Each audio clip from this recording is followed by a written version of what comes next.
Hey, what's up, everybody? It's Joseph Ward, and welcome to my On the Shoulders of Giants YouTube channel. Thank you for joining me. Make sure you subscribe to this channel. Make sure you share this channel. And that notification button, click that notification button so every time I drop a new video, you will know what's going on. African history at your fingertips through this channel. You're getting biographies of your sung and unsung heroes right at your fingertips. So tell a friend to tell a friend to tell a friend to tell a friend about On the Shoulders of Giants.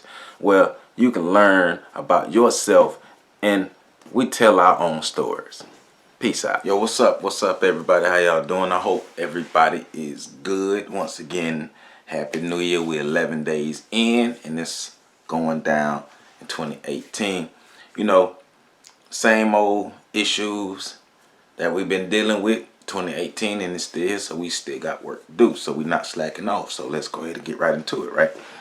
So today I'm talking about how being the first black person to achieve something within white America, how that is not a badge of honor for us in our community.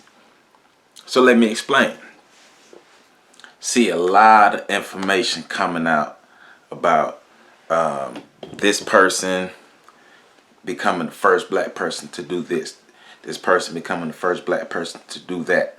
And when you really look at these things, even throughout history, right? When you really look at these things, we really always have to ask that one question. How did this, or how does this actually help our community become better? So that question always has to be asked. Because if you're not asking that question, then you're really not paying attention to everything that's going on. And the reason I say this is because, as I stated in the previous video, a lot of our talent is being mined from our community. And we're helping that process by just offering our talent up, especially our youth. But we are really helping in that process to make sure that all of our talent go within white worlds and help to enhance white corporations, white neighborhoods, white everything. That's why you always have to ask the question, how does this person being in this realm and being the first black person within this realm, how is this helping our community? Now, I'm not going to say 100% across the board whenever a black person is the first within this realm of white America that person is not useless to, that person is useless to us. I'm not saying that. I'm not saying that every black person who becomes the first within something that's a white establishment is something that's an issue to us. I'm not saying that, because some people actually get it.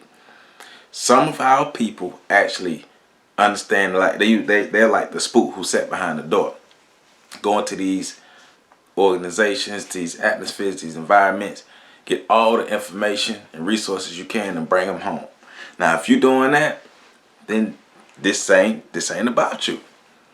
But the question is always, that always needs to be asked, how is this really helping our community to get better? And if it's not helping our community to get better, we need to stop being excited about it. We need to stop being excited about our talent being mined and taken out of our community, and the resources and the talent and none of the energy or anything ever comes back to our community. Our communities continue to suffer while these other communities flourish.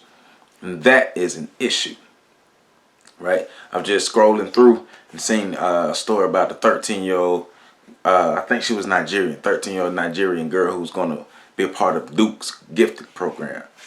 Damn, Duke. We got excellent schools. They're excellent black schools, but it's our fault that this is happening because we don't have our stuff together. We just don't. We're not organized as a people. We don't really see the big picture as a whole. As a whole, we don't see nothing as a whole. We really don't. Like, is there really a whole? Because our logic and mindsets, and then just the way we go about doing things is so fractured, right? So that's why I have to ask that question: is it really a whole? Even though we do speak about it in that manner, but is it truly a whole of us? Now everybody's know, and I've said it before, that the real change that we need, the real liberation type changes that we need, is going to come from a critical mass. It's not going to come from the whole, it's going to come from a critical mass. But there are too many of us who are offering up our talent to white America and then complain about us not having anything. Right? That don't make sense. If the top 100 football players coming out of high school are all black, and they were all taught to be black first, and they go to HBCUs, and not even state-ran HBCUs. They go to the privately owned HBCUs and enhance the program. That would be lovely. That would be lovely, and hopefully, and by that time they graduate, a black-owned professional league would be in place. Ideal. That's ideal. But these are things that we should be looking at when we're talking about our talent. Like, you can't just keep offering your talent up and just offering it up. It's like other coaches would send it. I don't have a problem with our black kids going to these white institutions if they already, if the bottom line was you coming back and you're gonna enhance your own community. Other coaches do that, not us. We still have that white ISIS coder mentality. We still have that integration mentality. We still have that assimilation mentality, as if everything white is better. So we have to be a part of these white environments, these white institutions, these white organizations to be validated. So that's why I asked the question, is being the first in white America, is that truly a badge of honor? Is it truly a badge of honor if our communities don't get better? If we have all of these intelligent people going to these institutions, going to these organizations, going to these jobs, these environments, all these intelligent people going to these environments and coming out of these environments, but our communities aren't getting better, there's a disconnect. Even if you go to a HBCU, a lot of people, I went to a HBCU, so a lot of people I went to school with, got jobs in white companies and organizations and things like that. Same thing. Our talent is going outside of our community. We keep talking about our dollars, our talent. The talent is more valuable than the dollars, because genuine talent is where it's at, right? The people are the best and the realest resources, and we keep offering up our resources to the community, to white communities, to white supremacist communities, all of these organizations, these companies and things that we don't like, the racist things they do, or the way they treat us, or the way they interact with us, but we keep offering up our talent. I guarantee you, there's a family who was angry with the NFL this season, and angry at the NFL.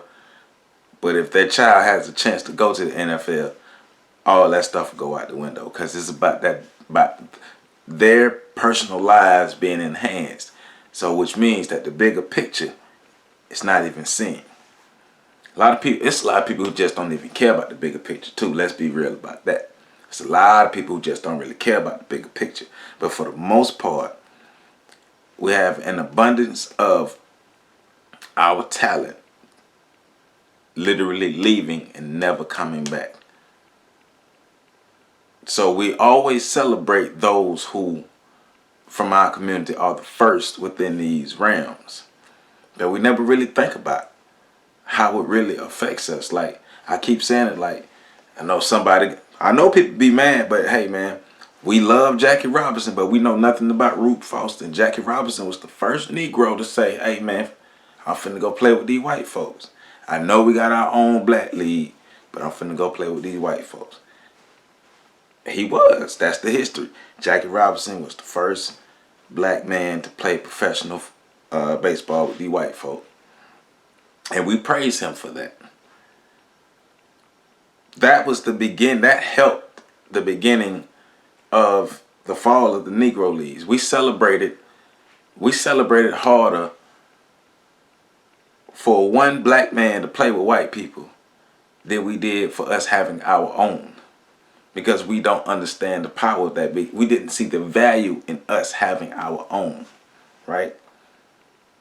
Now, every person who's the first, like I'm saying it again, every person who's the first is not in the same lane, right? Because there's some people who actually have an agenda to bring it back to the community. Salute to those people. But for the other ones, come on, man, I need y'all to start thinking. It's bigger than you. We have to start understanding and seeing the real game.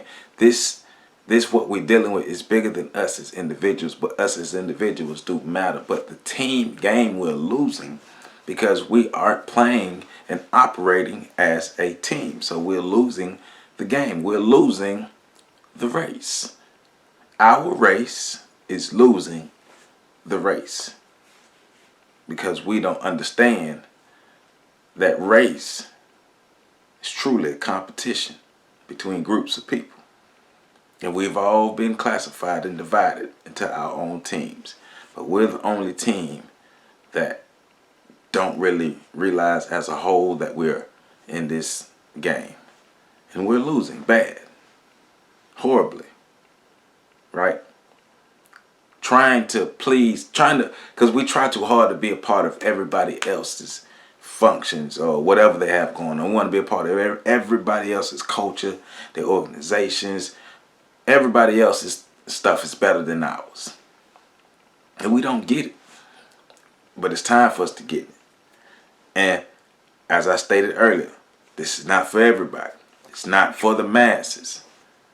It's for the critical mass. It's for those who down with us being liberated. It's those who down with us making sure that we need to get to where we go and depending on ourselves and building for ourselves and being black first, loving ourselves, empowering ourselves, uplifting ourselves, living in a world free of white supremacy. That's where we're going because it's our job to do what we need to do to live free. But remember, man, we got to start asking ourselves these questions. And of course, when somebody just is, and I want to say this, when somebody is literally just becoming the first, you got to give them time to do their thing. But the main question is, how does somebody being the first within white America truly help to enhance our community? And in the long run, if it don't help to enhance our community, then we ain't talking about nothing. Catch y'all next time. Peace out.